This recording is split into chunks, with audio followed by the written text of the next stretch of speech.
When genetic testing for cancer began about 30 years ago, it was a controversial but invaluable tool for those with a very strong family history of cancer. Today, researchers are working towards tests that can detect multiple types of cancer with just a few drops of blood. Joining us today to discuss is Dr. Amy Laughlin from the Orlando Health Cancer Institute. Thanks so much for being here with us today. Thank you for having me. Okay, so that genetic testing that started to become available in the mid-90s, people didn't feel so great about it. The question was, do I really want to know if I am at risk for this?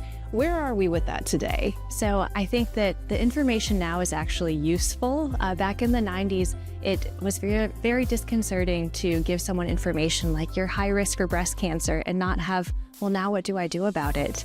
And now we have whole clinics set up around that question of what testing should you get, which ones are actionable, do you want to test for only those or send something broader? So you have choice in what you test for now. Nowadays, there's more screening, there's medications, there's preventative surgeries so that the person can live a long and cancer-free life. So now the information, I think, is empowering. So with this testing, it's able to detect many different types of cancer. Does it tell you what cancer is in the blood?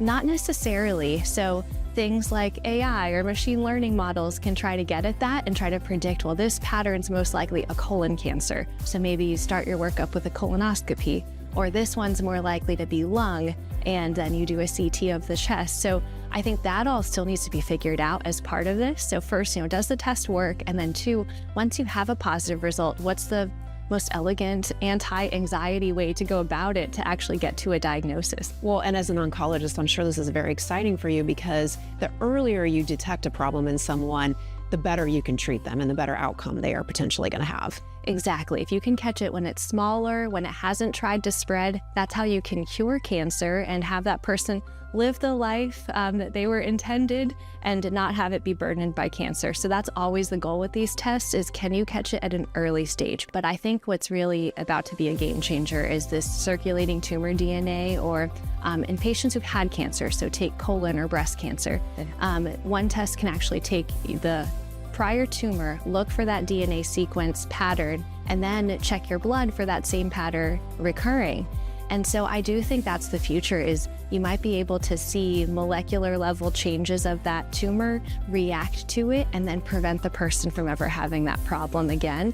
It's another reason to choose well with Orlando Health. If you would like more information, you can visit orlandohealth.com/cancer.